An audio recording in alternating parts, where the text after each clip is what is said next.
again, just back to the mastery of the writing, it's like you feel like you know all of these people, even if you don't know them. These are things that we've all maybe felt at one point or another. Isolation and how that affects how we form relationships, and how the simple act of connecting can really turn that feeling around. Just being reminded that we're not alone is so powerful. I think it does sort of brush against that as well.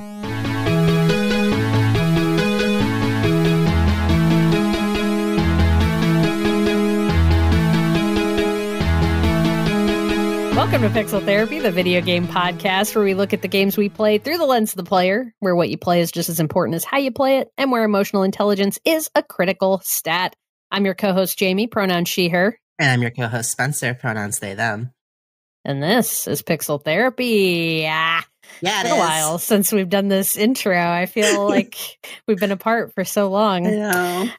Well, let's start as we always do with our Patreon shoutouts. This is our special thank you to everyone who subscribed at our Patreon name in the credits tier for the month of July. So that's a very big thank you to Genevieve, Lindsay, Jackie, Pimhatai, Adiyinka, CV Mess, Ava, and Sammy. Thank you all so much for your continued support. Remember, if you want to get your name in the credits, you can hop on over to patreon.com/pixeltherapypod, where you can subscribe for as little as just $2 a month and get access to our monthly Patreon bonus series. For July's bonus episode, we did a follow-up conversation on Tears of the Kingdom and really got into the weeds on our experiences with the game.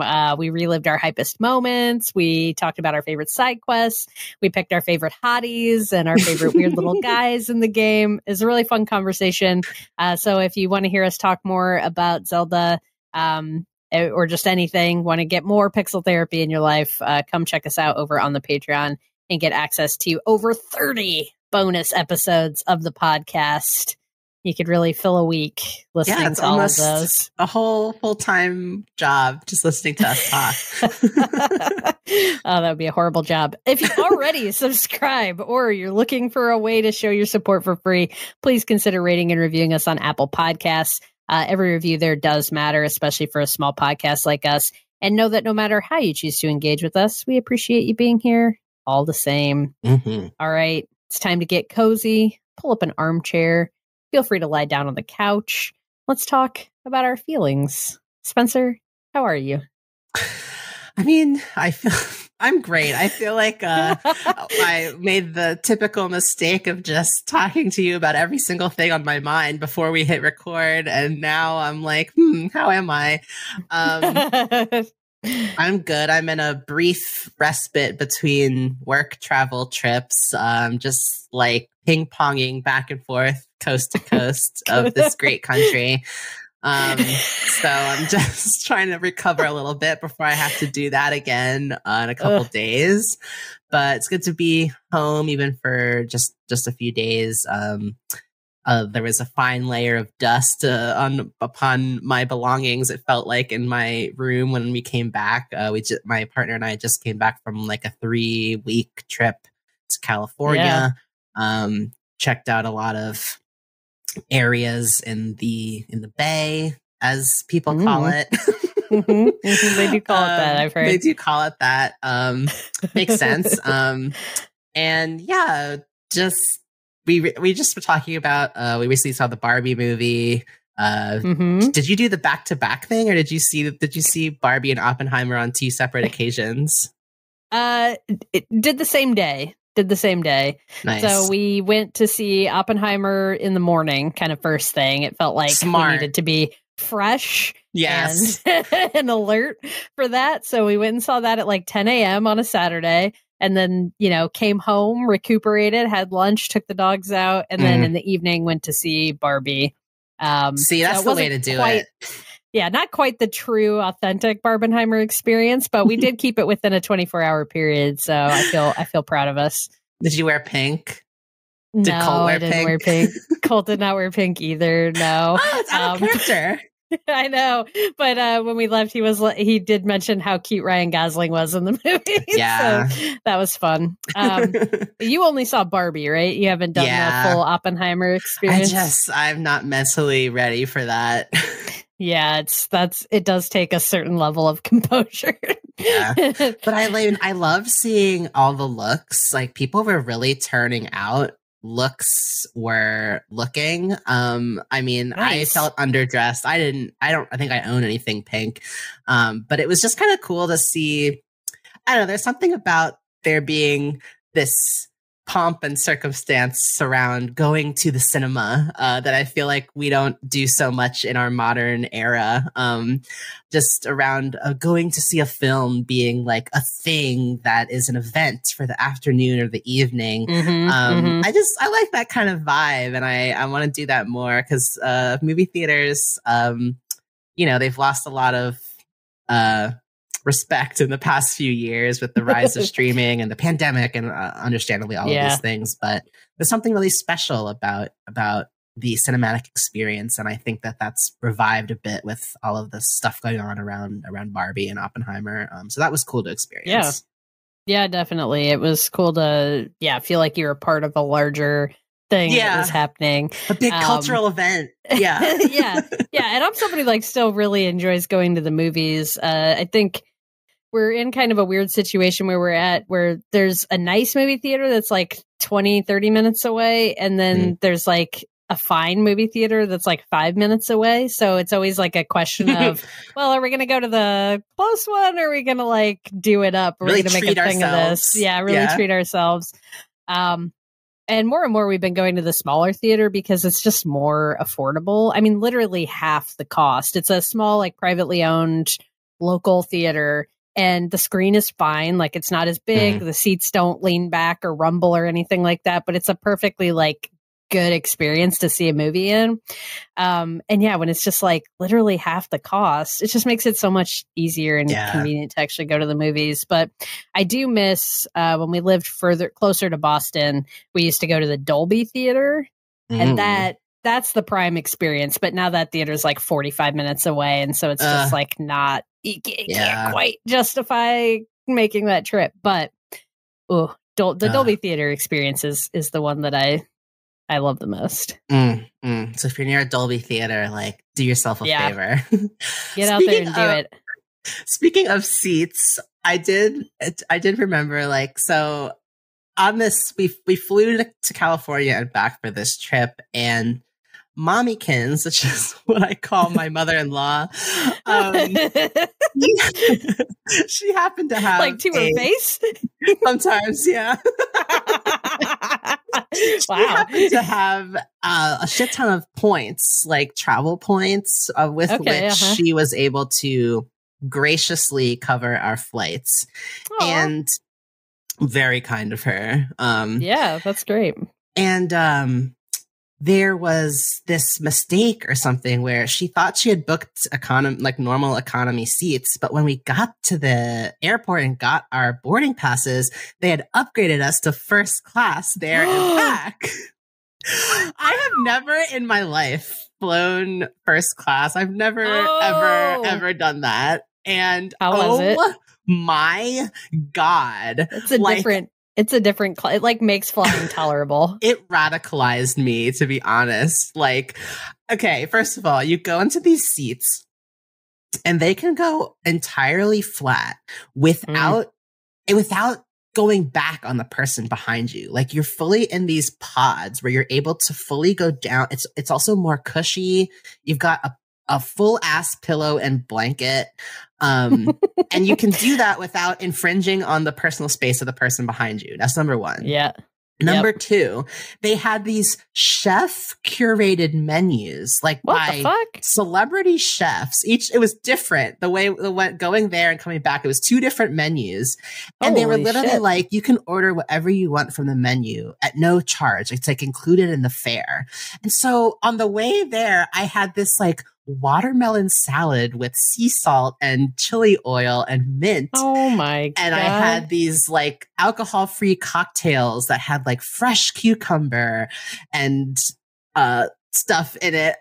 On the way back, I had like a roasted fish with like a wild mushroom medley and like, okay, holy shit. All I'm saying is like, I don't know how the fuck they even like, these dishes came out plated on like ceramic textured like fine dining plates and like silver cutlery and glass like tumblers for the drinks. And I'm like, first of all, where is all of this stored? How are you producing this in, like, I assume a microwave? Like, I mean, it must be. It's got to be, right? It's a mystery. Yeah, like, right. I'm like, it has to be a microwave. But it comes out like fresh and it doesn't taste microwave. So, okay, that was just mind-blowing to me. Yeah. And the fact that it was bottomless, like they were doting, like the flight attendants were doting on us. And I was just like, there's something, it kind of reminds me of that thing where like, when you don't have money, it ends up being more expensive than someone who's rich. Like, for example, the example of buying shoes. When you don't have money, you have to buy cheap shoes that break down faster. And over time, you end up spending way more than someone who has money and is able to buy a really high quality, expensive pair of shoes up front, but it lasts like 20 years. So it's like they don't have to replace it nearly as often. And so it just kind of reminded me of that. It's like, for the price of being in first class, you don't have to pay extra for Wi-Fi. You don't have to pay for every drink or every meal. You're getting meals that would be like $50+ per person, like on the ground. You're getting amenities that you have. Like, if I wanted a pillow and blanket in economy, I need to pay for that. If I wanted headphones, I might have to pay for that. If I wanted, extra room, I have to pay for the upgrade.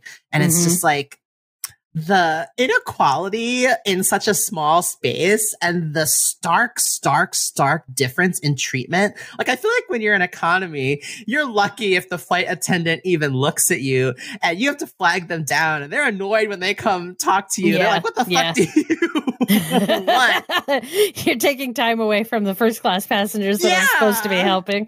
Yeah.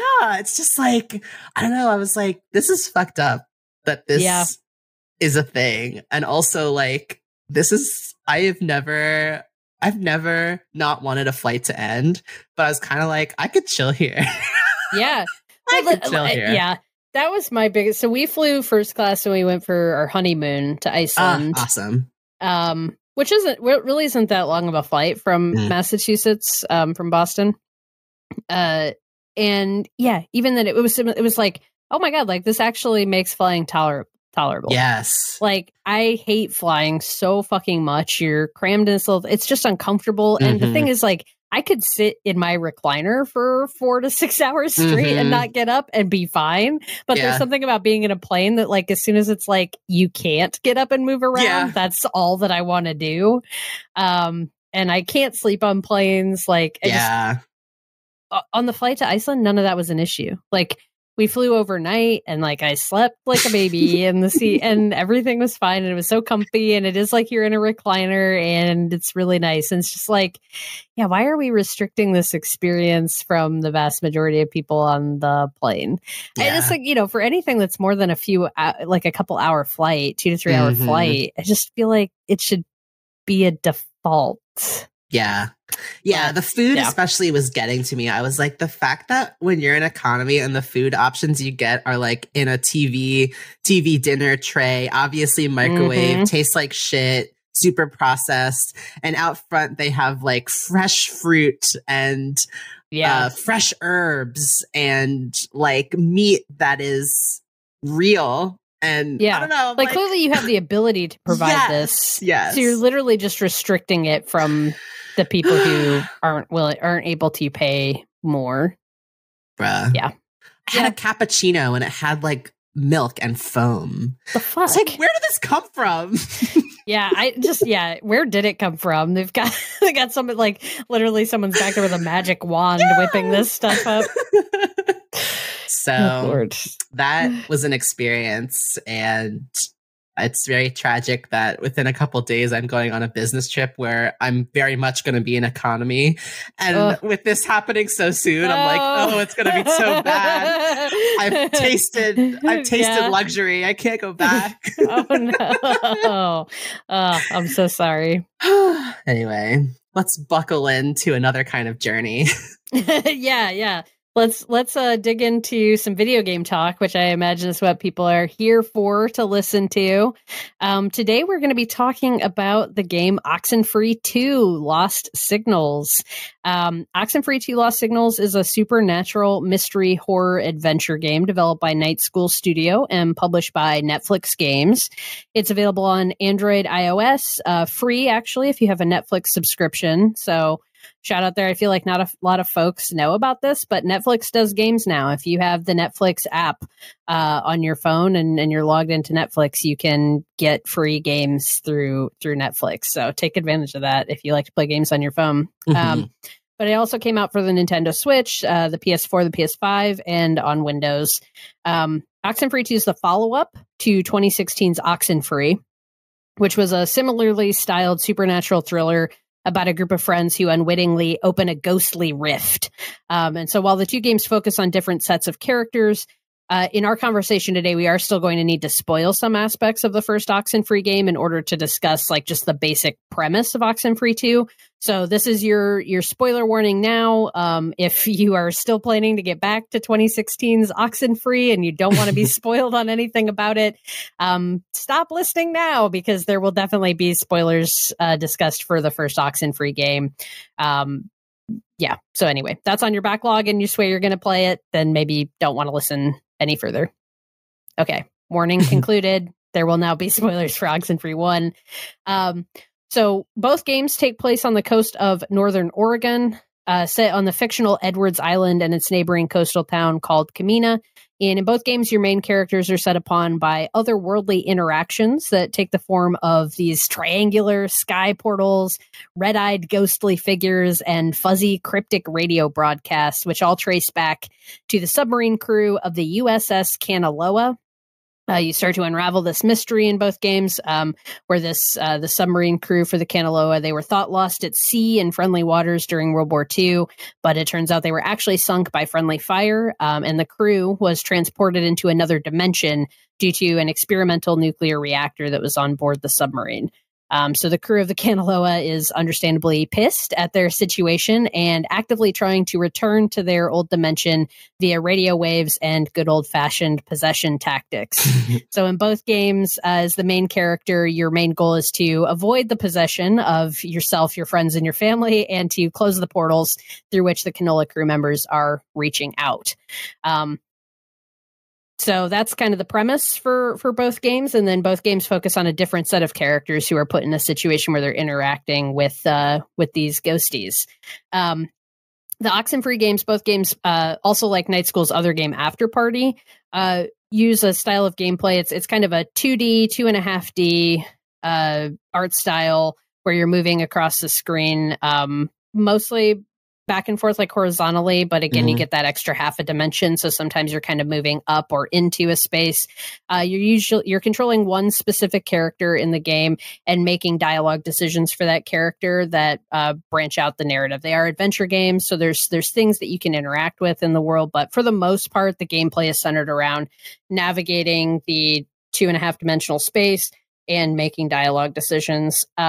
And I think one of the standout of Night School's games, or like what really sets them apart from other adventure games of this style, is their really well written and well crafted dialogue and how realistic it feels when characters are speaking back and forth. I think they're one of the developers that's really stood out in this genre as folks who are they've popularized the way the dialogue decisions even appear, in the sense that you get kind of a very summary, like 2 to 3 word presentation of what the character might say that gives you an idea of kind of the color of that response, and then you pick one of those 2 or 3 responses and then get an actual piece of dialogue that's longer than what just appeared on the screen. And that was something that I feel like they were on the forefront of doing dialogue branching games in that style. But yeah, with all that kind of setup of what these games are, what they're about, what the main characters are doing, I want to start by asking you, Spencer, what your history is with the Oxenfree series as we come into Oxenfree 2. Yeah, I mean, I was a bit late to the party, I think. I know the first Oxenfree game came out in 2016. I don't think I played it until maybe like 2018 or 2019. Oh, wow, okay. I don't remember if we may have even talked about it on the podcast in 2020, and that may have been my first time playing it. I'll have to look Yeah, back. you might have. Well, I know we talked about After Party on the podcast at one point. So yeah, I can't recall now if we talked about Oxenfree. We've been doing this too long already. I know, yeah. But I mean, I'm always on, I have kind of like a secret love of horror, especially more psychological horror, that I kind of just enjoy by myself because the people I typically watch movies with are just very averse to that kind of thing. But I just love the way that horror gets us to explore kind of the darker corners of our psyches or confront fears we may even hold privately in a way that is separate from any actual real danger. I mean, of course, that's probably why anyone likes horror, but I was really excited to find, I sometimes, I know I've mentioned this on the podcast before, but I feel like a lot of horror games, horror video games tend to really lean on the jump scares and the kind of like survival horror genre, typically very full of violence and gore and just very much about the extreme titillation and like shock value, which isn't really my thing. So I really love that Oxenfree did have a kind of spooky, scary story, but it is so narratively driven and grounded in exploring its characters. And it doesn't really have what I would typically, there are moments where there might be a little bit of a jump or a sudden flash on the screen, things like that, but it's not trying to outright like horrify you. And it really does a great job of building a vibe, building a mood that is really enjoyable to spend some time with. I also enjoy that these games are pretty contained. Like I don't think they take more than like 5 to 8 hours to play through. But yeah, I remembered, I think I played the first Oxenfree in a couple of days. I really loved the branching narrative aspect. I mean, it was amazing how, like, I think in games where you're traversing from point to point, an NPC might have a couple lines, a little bit of banter here and there, but this game is like constant conversation. And even if you're doing something as mundane as traveling from one point to another, it keeps you so engaged because the characters are just constantly talking and you're constantly learning bits about yourself and each other and the world around you in a way that is really impressively engrossing. So yeah, loved Oxenfree, was super excited to play Oxenfree II. What was your history with Oxenfree? Yeah, I played the first Oxenfree, I think not too long after it came out. I remember there being, it got reviewed super positively. It was nominated for a handful of awards. And so I don't think I played it right away, but, you know, within a year of it coming out, I played it. I don't remember the exact date, but it was, you know, people were talking about it. It was very loved. And so I checked it out and played it. I remember at the time really enjoying the game, and finding it to just be a really cool experience. I love the way the characters interacted with each other. I love the characters.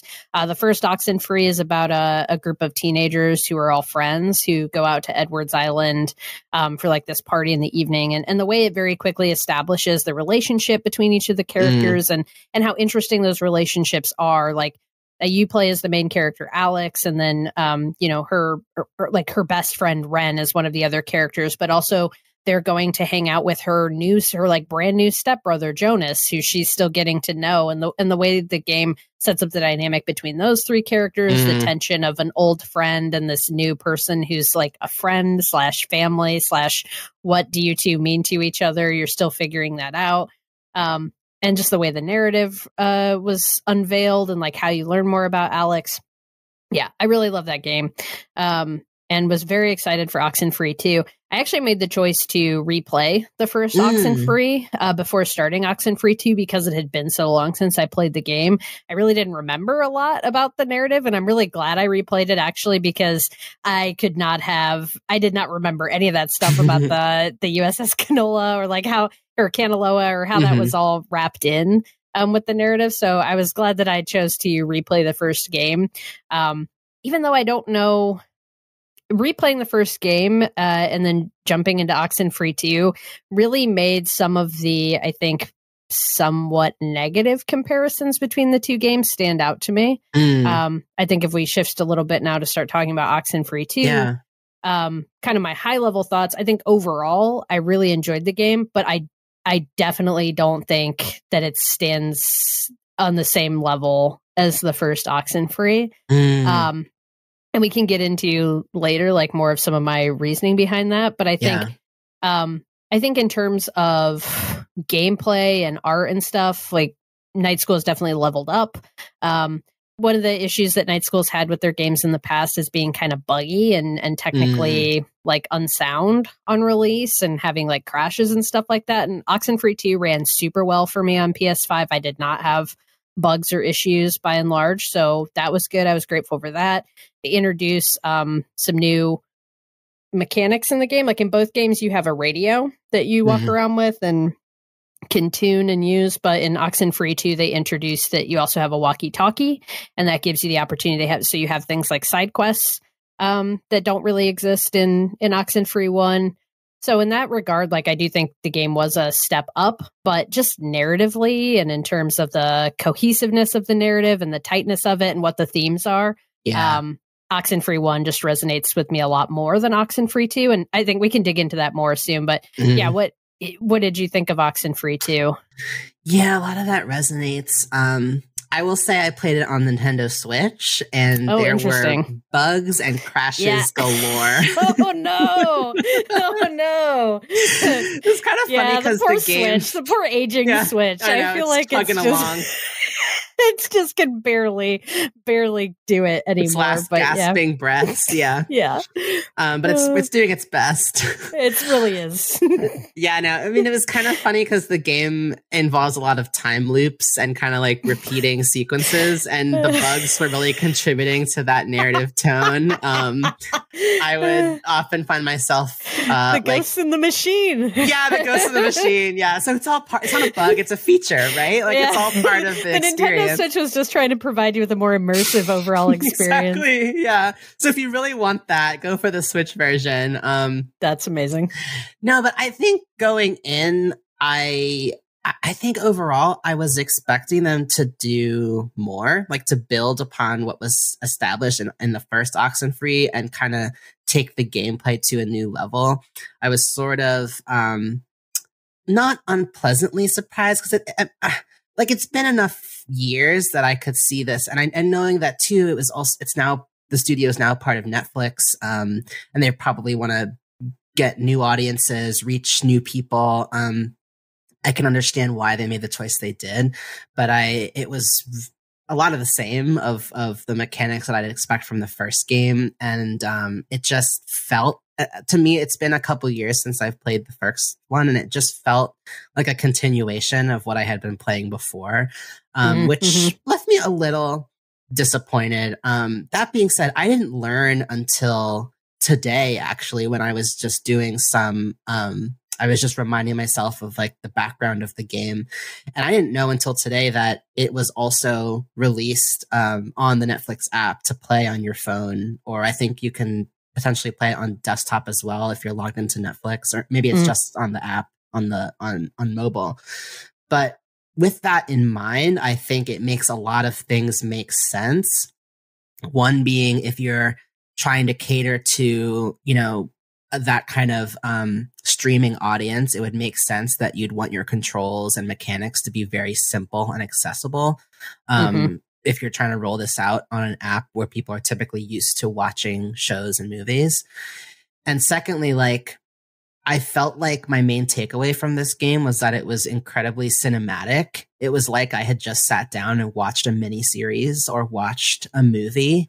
And so it makes sense to me that for a Netflix first kind of rollout, as this is like this is Night School's first game as part of Netflix, and it was like produced within Netflix. Like it sort of clicked a lot more for like, oh, like that's why it feels this way. It's not taking any crazy risks or doing anything experimental, because it does feel like a series, like I just watched something. Like much of the game is just listening to conversation and triggering events and then reacting to those events. And so I think overall, I definitely enjoyed the experience, but I'm definitely eager to hear a bit more about kind of where, especially the comparison points from having playing the first game so recently. Because I think I probably feel a lot of the same way. In fact, it was so similar that for the first hour or so, I was confused,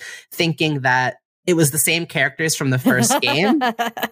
And I was like, what? Was there a time skip? Like, does she not remember everything she went through in the first game? And I realized, like, oh, Riley is different from Alex. But I felt like the characters were even very similar. The design was pretty similar of the characters. The dynamic with the companion is like very similar to the first game. Yeah.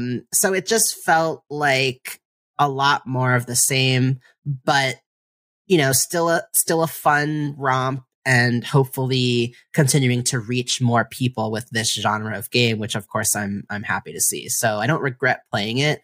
It just didn't go as far as I had thought it would. And I have very similar opinions about the Barbie movie. This is our dissertation on why Oxenfree II and the Barbie movie are actually very similar. Yeah. drawing themes and parallels. So let's start getting into it. Let's talk a bit about what the story is in Oxenfree II and some of the themes that are explored, and then I think that's going to open up more about what we thought about it. So the story in Oxenfree II, like the main premise is that you play as Riley. I was having trouble like figuring out exactly her age. I think like maybe mid-30s, maybe a bit older than that. There's other characters in the game. There's like some teenagers that you run into that keep saying that you're like 50. But I don't think Riley is actually 50. Also because she's like scaling mountains and jumping across crevices and like generally being like very, not that you can't do that when you're 50, but you run all over this fucking island and totally. and Kamina in the game in a way that it would require being very athletic and healthy and fit. So anyway, you play as Riley. Let's say she's in her 30s, maybe broaching 40 at the oldest. And you have been hired to come to Kamina and set up these transmitters by a vaguely defined science group. Research group, right? Research facilities hired you to come place these transmitters around Kamina under the guise of they're trying to study some strange radio frequencies that are being picked up in the area. If you've played Oxenfree I, then you know that those strange radio frequencies are tied to the whole mystery going on with the USS Kanaloa and and are coming off of Edwards Island, which is kind of just across the bay from Kamina. You have been assigned a partner to work with whose name is Jacob. Both Riley and Jacob are from Kamina originally. Riley has recently moved back to take care of her father, who is getting older and sicker. Her and her dad have a really strained relationship, but she's moved back to help take care of him. And Jacob never left the area. So they went to high school together. They were not friends in high school. They were just acquaintances. But they do remember each other, and Jacob calls this out like pretty early after you connect with him. So you do have some history with each other, but not really like you were good friends or anything. And Jacob is local handyman, kind of, does a little bit of everything, odd jobs and stuff for people in the town, kind of knows everybody in town, has lived there his whole life, inherited a cabin and some money from his parents who passed away when he was in his 20s, and doesn't really have a lot going on. It's established pretty early in the game that he kind of has some regret tied up in the fact that he never left Kamina. And then he has kind of this small life where it's just him and his dog, and he makes art out of scrap metal and found objects, but doesn't really have an outlet for that, isn't really sharing it with anybody, and is kind of I don't know, he's a little neurotic, very chatty, kind of talks to fill space and fill awkward silences. Riley, on the other hand, immediately presents as like a little more standoffish. She's kind of sharp, quick-witted, sarcastic. a little rough around the edges. And it's kind of shown that she's maybe not very happy with the direction her life has gone in either, pretty early on. And you unpack that more as the game goes on. But she's back and she's trying to make a change for the better. And she's taken this job to have a little financial security upon returning to the area. So that's the premise. When they go to set up the first transmitter, a beam of light shoots out of it and hits a triangular portal that's appeared over Edwards Island. And suddenly you're enwrapped in the mystery of what's going on with this portal over Edwards Island. There's some teenagers who have opened the portal and who are trying to help the USS Kanaloa Ghost. And I'm just, this is very mild spoilers, I think, for Oxenfree II, but big spoilers for Oxenfree I, because so much of Oxenfree I is figuring out this mystery of the USS Kanaloa crewmen. And then pretty quickly in 2, it's like, okay, it's them. This is what's going on. Like Jacob basically lays it all out. And so you know pretty early in the game, this is what's going on. Yeah. So then it's all a trip to try to figure out why these teenagers are doing what they're doing, figure out how you can potentially stop the opening of these portals and stop the possession of these kids in the town of Kamina, and yada yada. And make friends along the way. Make friends along the way, exactly. In terms of themes, I think the story deals a lot with this idea of like what it means to have a meaningful life, and what does a life with purpose look like? What does that mean to you? And also, like, surprisingly, like really strong themes of parenting.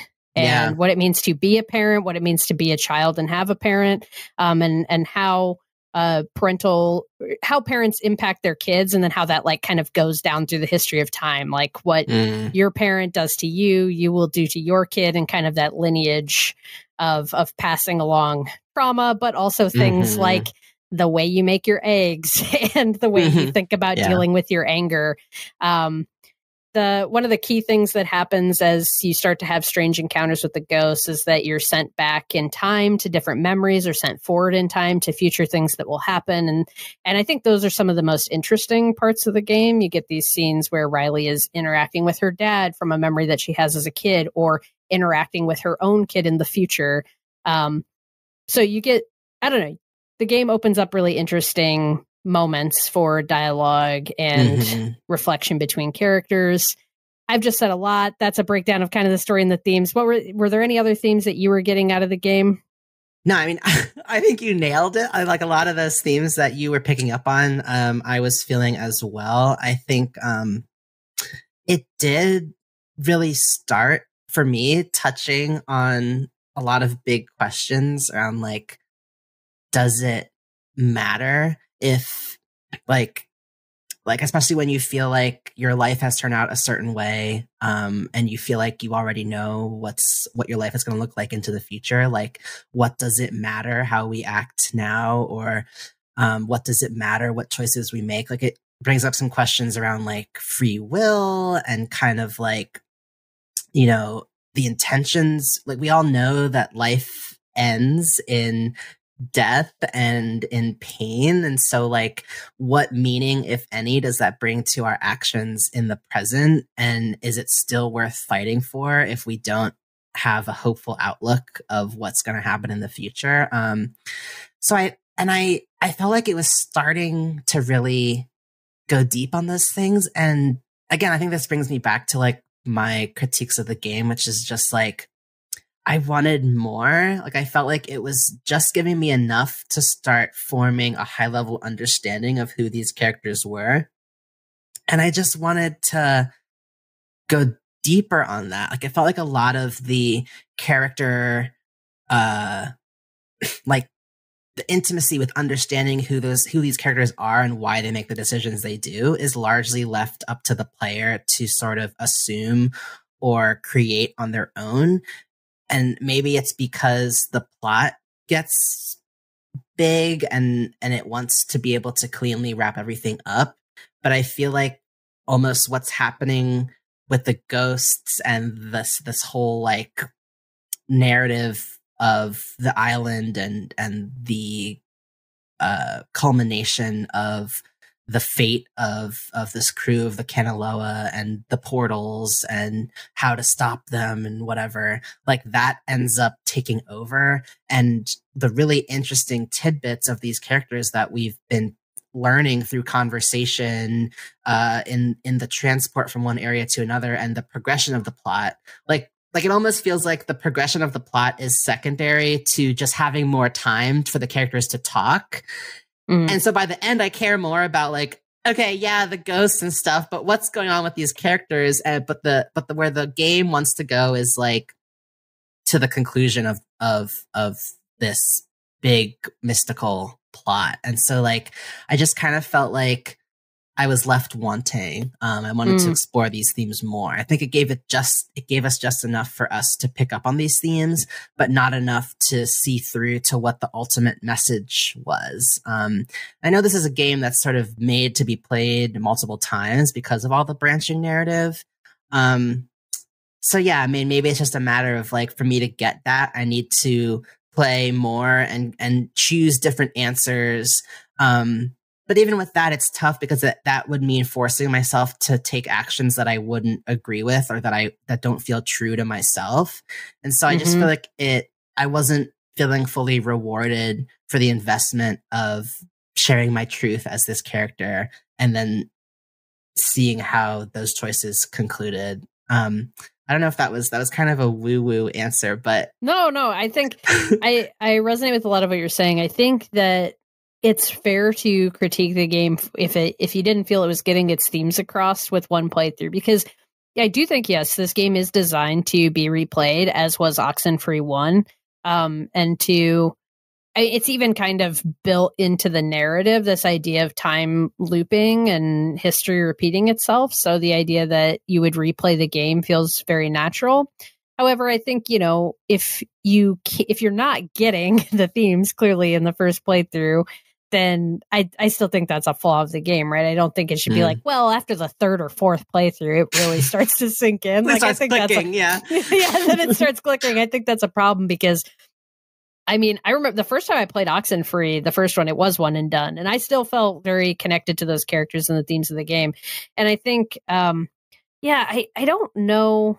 I don't want to get into like playing editor and be like, oh, I would have done this or I would have done that. But I do think there's something about revisiting this same exact situation with the USS Kanaloa crew and then having to bring in so much exposition to cover that ground again, because you know that half of the player base is going to have played one and doesn't need to solve the mystery again, but the other half needs to be brought up to speed on what the mystery is so that you can move forward with more of the story. I think kind of puts them in a weird situation, like wanting to serve both of those audiences. So you get a lot of exposition explaining what's going on with the ghosts and the mystery of it, which I didn't need as someone who already understood what was going on. And it kind of it makes that plot, like you're talking about, the plot becomes almost too present in where I think Oxenfree I, because so much of what was happening with the ghost was just mysterious and weird, you could get way more invested in the interpersonal stuff going on with the characters. And there was like, it was almost like the plot was happening in the background until you get towards kind of the end climactic moment. And here I think the plot and your driving force of placing these transmitters and doing this job have to be way more in the forefront in a way that they didn't have to be in the first game. And I think it kind of hurts. Another thing though, that I think makes it more challenging for them to build up to the themes is the fact that the characters don't have a pre-established relationship. I think that's one of the strongest things that Night School does in both Oxenfree and their follow-up game, the After Party, is that you are coming into playing a character who is interacting with another characters who have deep existing relationships. And part of the enjoyment is learning the nuances of those relationships. Riley and Jacob, for the most part, don't know each other, and they don't have a deep history with each other. And I think that it just makes it feel more surface level, and makes everything feel like Riley is a bit disconnected from Jacob and from the other characters in the story. And like in that same vein, I feel a little disconnected from Jacob and the other characters in the story, and I care just a little bit less what happens to them. Right. Like so many of Riley's like so many of Riley's responses, I feel like, to Jacob's prompts are like her grappling with like how much to share.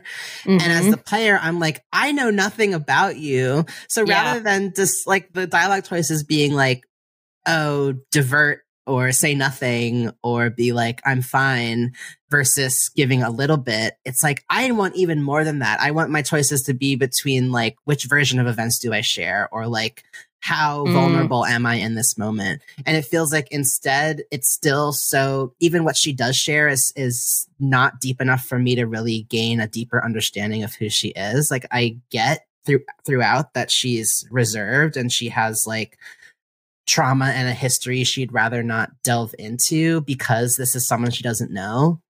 And I absolutely feel like what that results in is just like such small snippets of understanding that even I, as the player, still feel pretty distant from knowing her, which is just tough with a game that is so driven by constant dialogue. It just felt like I was getting such little out of her.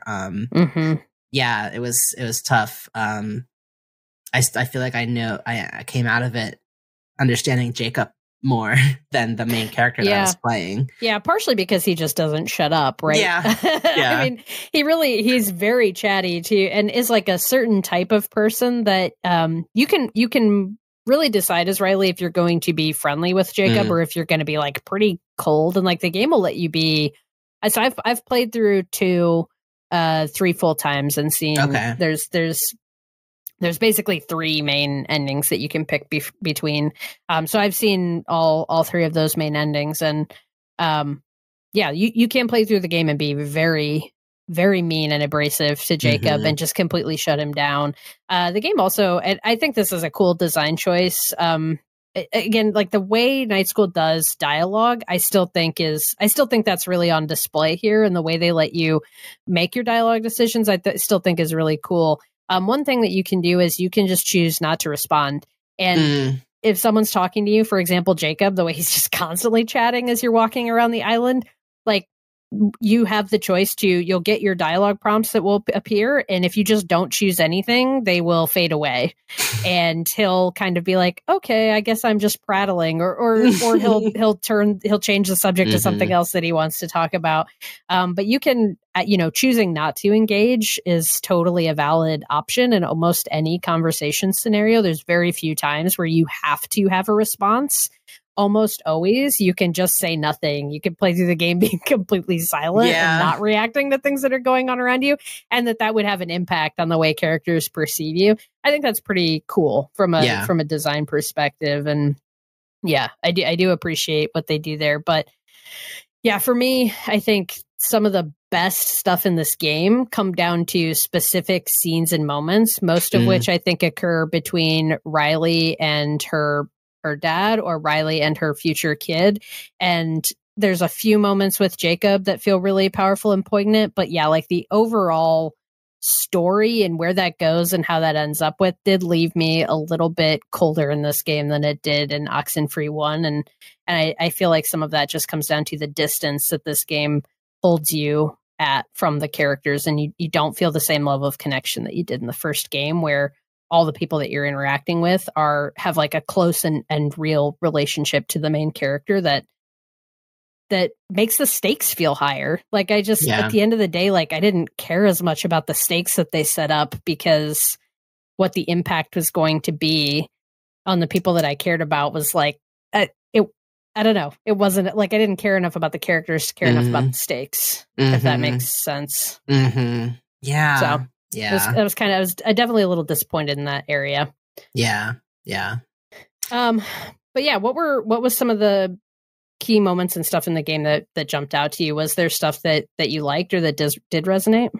Yeah, I mean, and again, like I'm talking about where I wanted more. But overall, I mean, I really did enjoy the game that I played. I think it was at its strongest when it really leaned into the sort of ghostly interactions. Like I always enjoyed so there's this concept of the radio, because the ghosts are kind of communicating on this airwave frequency, which is just a kind of a cool concept. And so you have this radio and you're frantically trying to tune in to a frequency where you can influence the ghosts and connect with them. And that like mechanic of like this little dial comes up and you see like a pin pointing to a specific station, and you're just scanning back and forth through the stations, trying to find that moment, and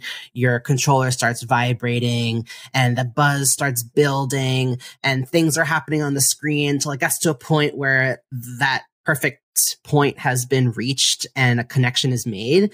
And it's just like a very dynamic and cool mechanic that's very like, it's always exciting when you have a moment where you're like, oh, I can whip out my radio. Like it just is a very satisfying like point of feedback. And so the points where like you really start, like you enter these areas in the game where I guess the veil between the real world and other dimensions or other timelines or the space where the ghosts exist are thinner, and things start happening.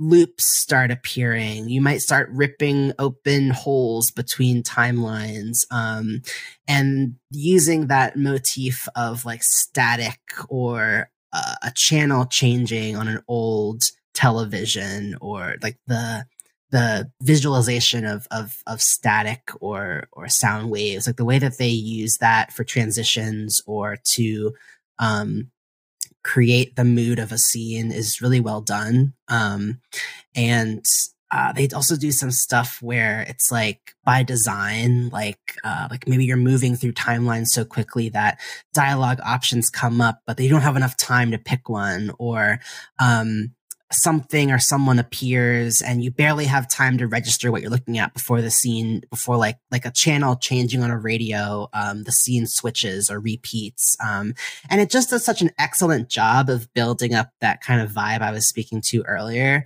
Like it feels like there's just deeper mysteries within the game, and you just barely have a second to glimpse them. And I feel like those are the moments where the game is the most compelling, and where it succeeds the most is in those just like moments of maybe that's delving more into the kind of like horror aspect, where it's like a little spooky, a little scary, a little mysterious, like you don't quite know what's happening. It's fun.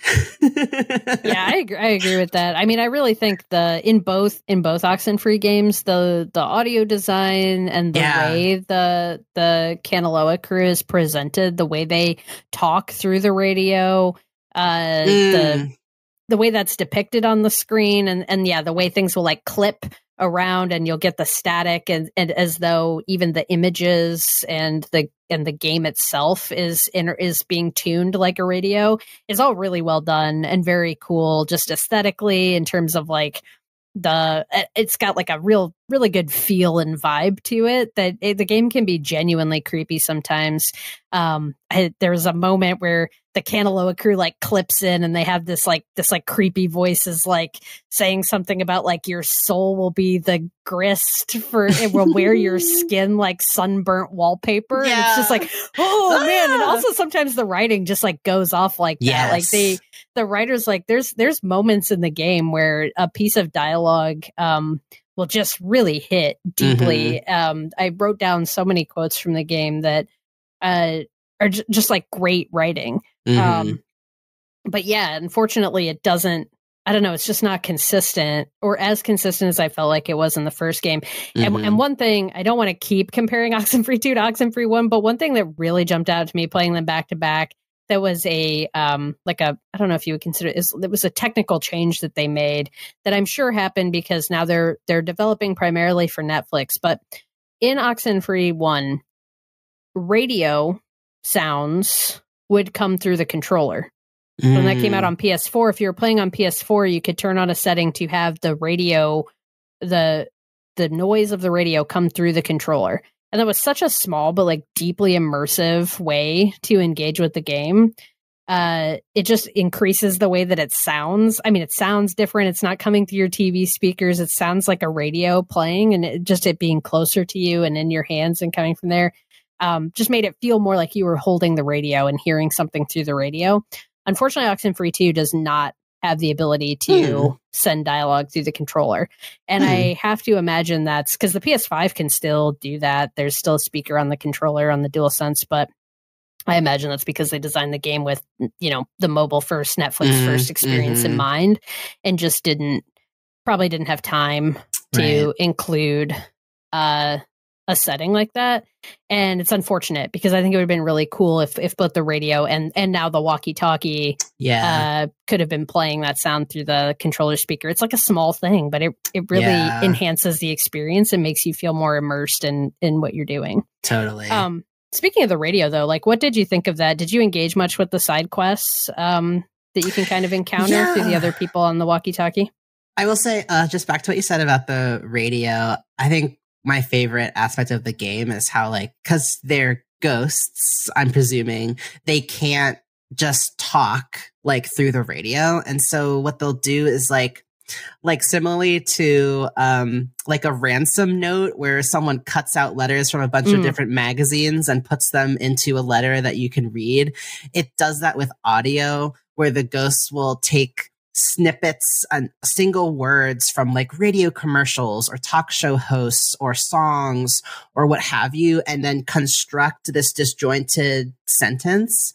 And it's just the coolest thing ever. Like, it's so immersive. And I'm just like, how did they do this? Like, I'm curious, like, did they record that way and just have various people talking through lines and then just edited the audio for each and knit it together? Or did they actually like find or record like commercials or take snippets from TV shows or whatever and then piece them together? That I'm just so curious about that process because it really is effective.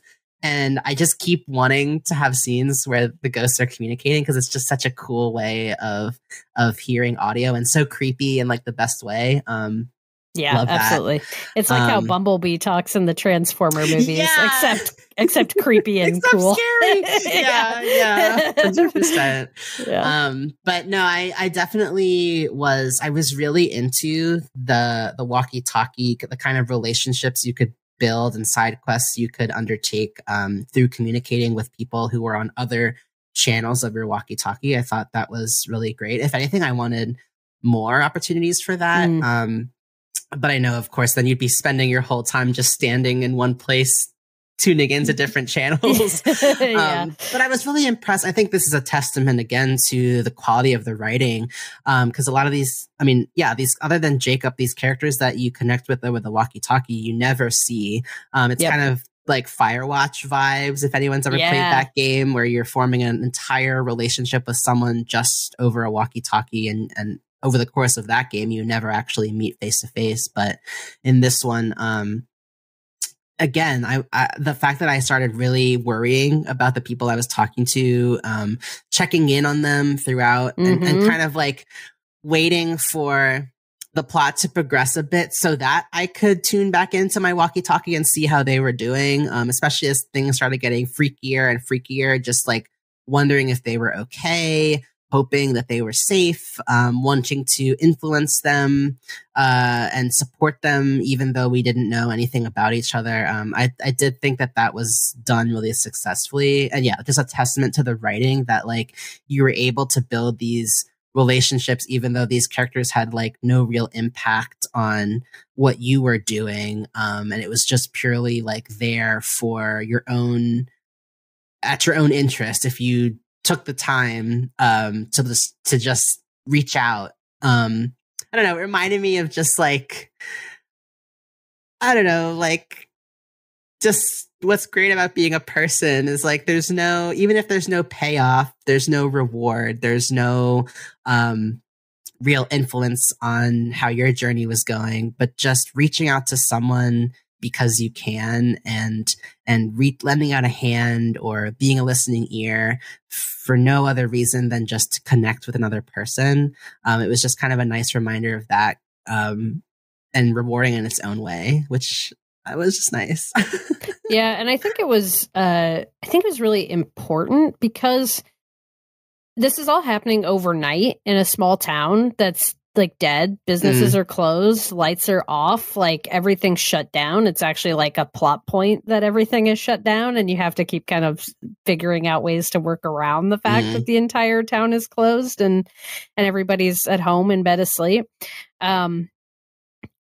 By giving you the walkie-talkie and letting you interact with the handful of characters that are like still awake in the space, it makes the town feel more alive and real, because otherwise it's just you and Jacob running around. Like without that walkie-talkie, without feeling like you're connected to other people who are experiencing the weird phenomena that's happening, it could seem super empty, and I think would make some of the final stakes stuff feel even less like I cared about the people that I was talking to over the walkie, in some cases more than some of the other characters the game wants you to care about. And so like that keeps you connected to feeling like this is a town. But because I think it is cool that you don't ever meet the people that you talk to on the walkie. However, I do still think the emptiness of the game overall is a little bit of a, I don't know, it's not a, maybe problem's not the right word, but I think it's another thing that makes kind of those stakes and the way the game plays out like just hit a little less hard. But yeah, the walkie is kind of the one way that they flesh out the town a little bit in the area and give you the ability to interact with other people who are impacted by what's happening. And I was grateful for that and thought that those were like, those conversations aren't the ones that I was by and large like writing down dialogue from, but narratively, those interactions were sometimes more interesting than the main plot of the game, like and more compelling. Yeah. No, I really liked just sort of, there was something, I don't know if like the theme of kind of isolation, and like I do feel like there was like the town is empty.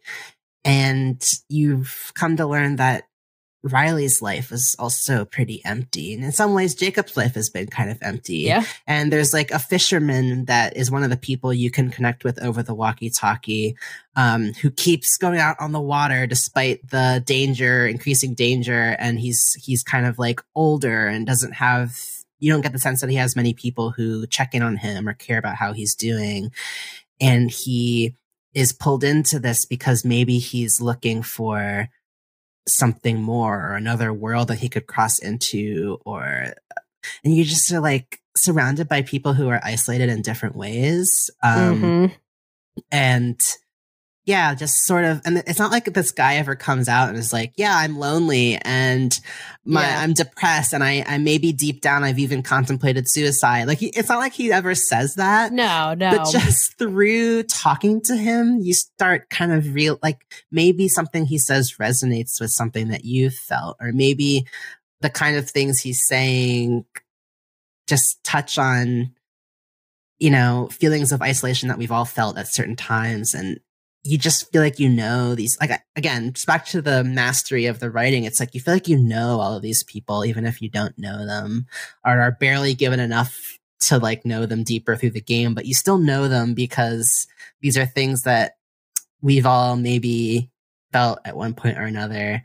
So I guess that's another theme that maybe I didn't mention earlier, is just isolation and how that affects how we form relationships, and how the simple act of connecting can really turn that feeling around. Just being reminded that we're not alone is so powerful. I think it does sort of brush against that as well.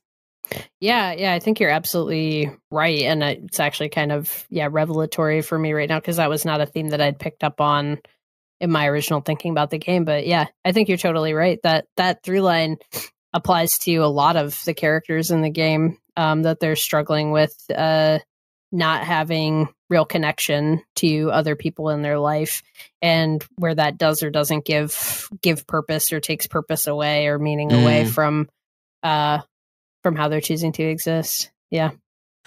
I mean, just speaking within an American context, of course, I think it's been said before that we're in a epidemic of loneliness right now. I think that's been exacerbated by the pandemic, but also just the result of increasingly extreme political opinions, kind of further and further dividing people, or making them feel like things are very binary, and just general like increase in like mistrust in each other, mistrust in our neighbors and our communities, rampant capitalism, making everyone feel like we're in a scarcity mindset and that there's some kind of morality attached to having and not having, and social status and economic status and things like that, just making everything so terrible. That I think there's something really powerful in the reminder that like just connecting to someone that you're not getting anything from, that you're not seeing, just hearing someone's voice and being heard, that having such a profound effect on how you feel about yourself, how you feel about your life, how you feel about what you're capable of, or what you can accomplish with your own small contribution.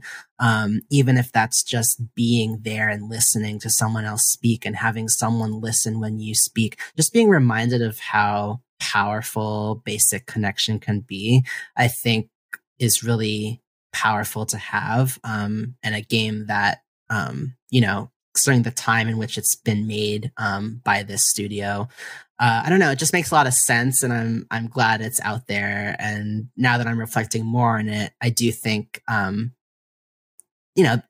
not that I ever disputed it, but this game does have a lot to offer, and I did very much enjoy what it was giving me, even if at the end of the day I wanted it to just give more. Maybe that's just a testament to how good it is that I just wanted more. Yeah, I think that theme you're describing too is really I don't know. I just feel like a lot of that is really borne out with the development of Jacob's character, and especially as someone who's played the game through so many different times and seen the different directions, like the different ways he can end up. I do think a lot of this night that he spends with Riley, where he is pretty much a loner. He's got a lot of regrets about his life and the way it went. Just, the fact that you can choose to be in those conversations with him, to be vulnerable with him about the ways your life maybe isn't going the way you want it to be, and just be like a supportive presence for him, and how appreciative he is of that, if those are the dialogue choices that you make, I think it's really powerful. And in some ways I resonate more with Jacob's story. I think because a lot of Riley's story is focused on this idea of like, I resonate with Riley's story in terms of like how she relates to her parents and some of the difficulties that are presented there. But I don't like, so much of her story is about what it would mean to become a parent. And it's not something that hits for me on the same level. Like, I can appreciate that narrative, but like for that to be kind of it's a core theme of what she's experiencing in the evening is like a fear of what it might mean to become a parent at some point, and how like the imperfections of how she was parented might carry through. But then, I don't know, becoming a parent kind of being presented as a way to add meaning to your life. I don't know if I fully unpacked how I feel about all of that, yeah, I don't know, the legacy of being a parent and what that, like, what you leave behind and how that can make your life have purpose. I feel conflicted about, because I don't know that's the, like, do kids give your life meaning? Yes, I'm sure that they do, but I don't know if that's why people should be having kids. You know what I mean? Like, I still feel some sort of way about all of that. Totally. It's a lot of pressure. Yeah, it's a lot of pressure.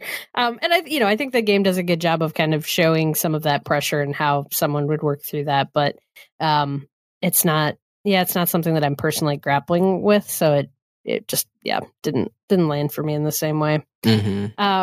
A few more things that I wanted to shout the game out that I feel like it does really well. I love that the game puts, and so did the other games from Night School, but they have no problem putting you in situations where there is no, like, quote unquote right thing to say. There's so many scenes that I think it becomes even more apparent on replay, but like none of the dialogue options give you what you might consider to be an optimal like outcome. It's not like if I pick this thing, then it will have this positive effect. And in fact, like the game doesn't even let you do chapter select, which I also have mixed feelings about. Yes. You can't go back to a specific chapter and just replay from there or just change one decision and see how things play out. Like it all really comes through this lens of like, no, it's the entirety, it's the breadth of how you spent your time and who you've chosen to be that leads up to the ending and the options available to you and what the final breakdown of your impact on everyone looks like.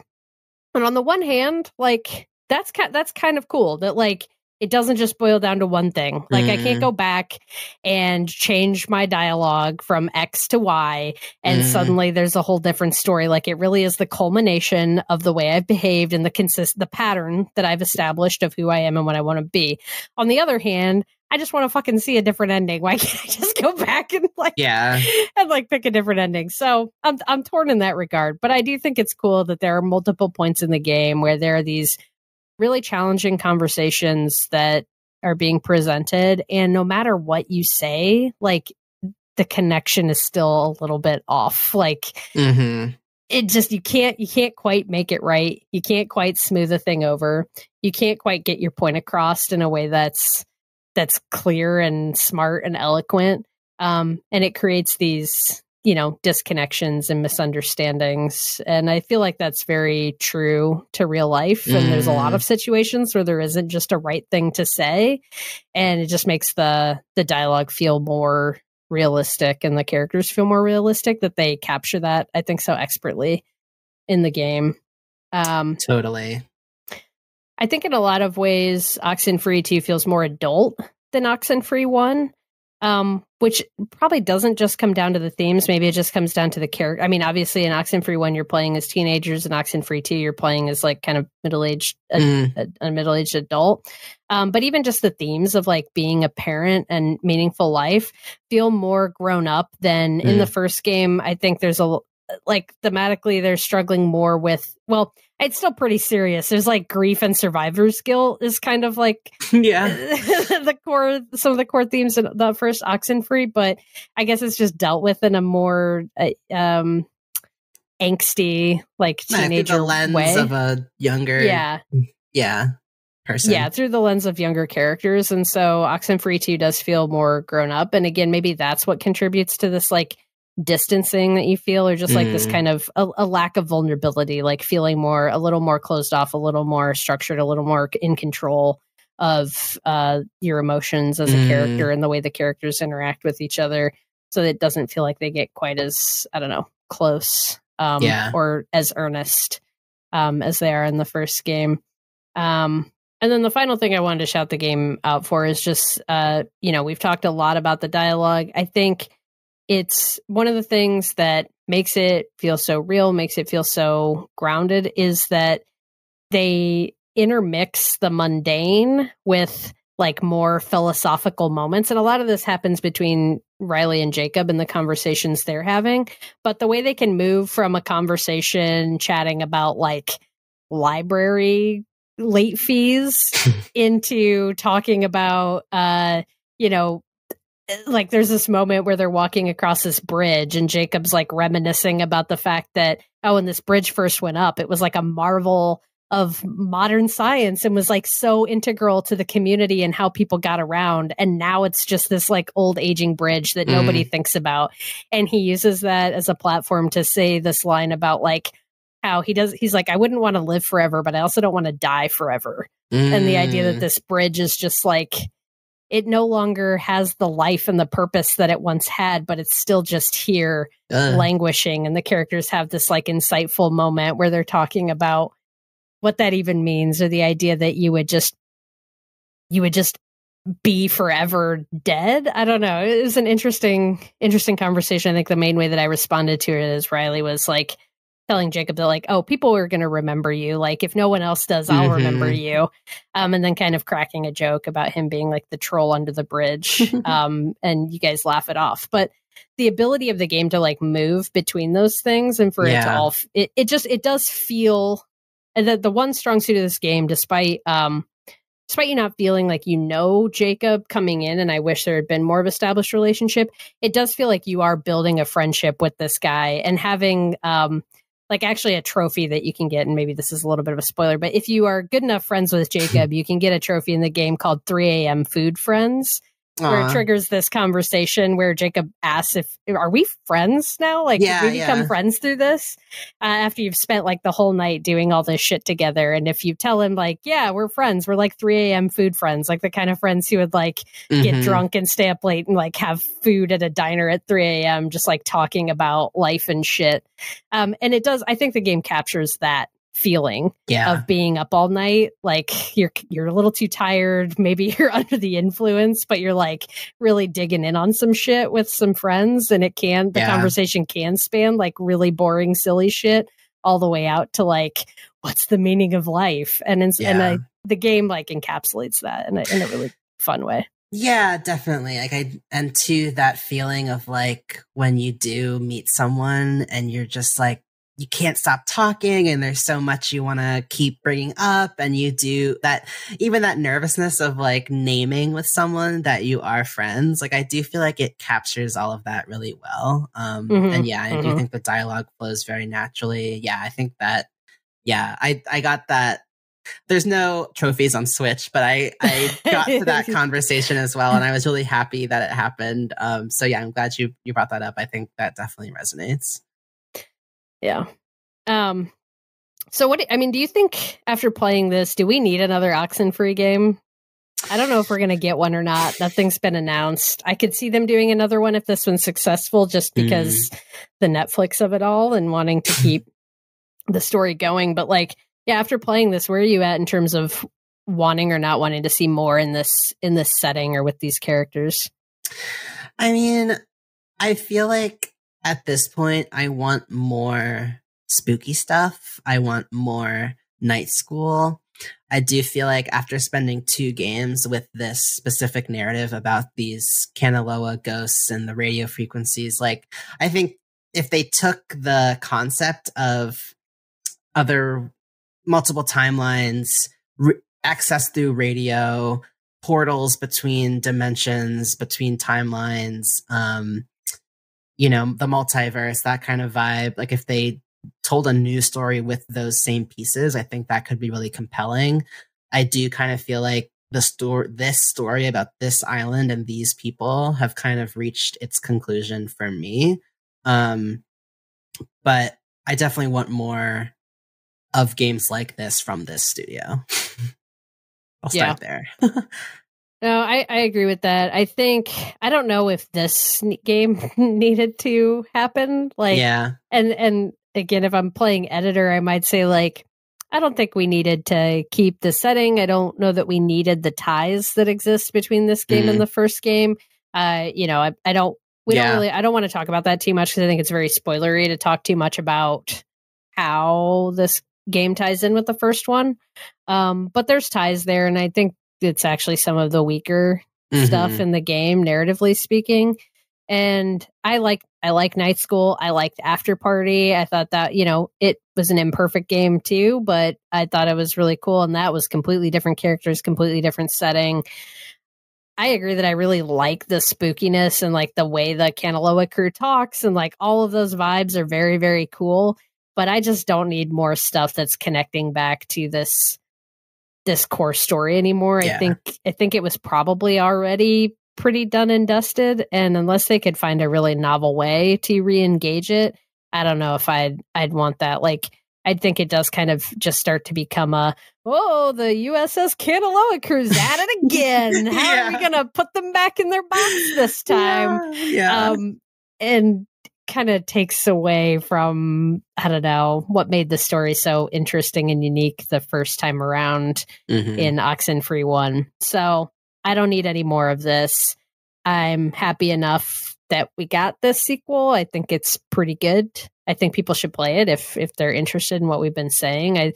I think all the things that Night School does well are still on display in this game, but I actually think that if they had kind of just moved into a new setting, maybe would have had a stronger game overall. Yeah, agreed. Yeah. Okay. Agreed.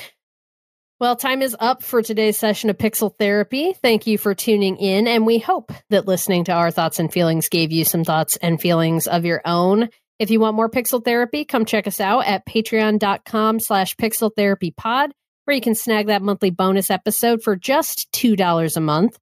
If you're not up for contributing monetarily, but you enjoyed this episode, you can show your support for free by rating and reviewing us on Apple Podcasts and following us on Twitter and Instagram at Pixel Therapy Pod.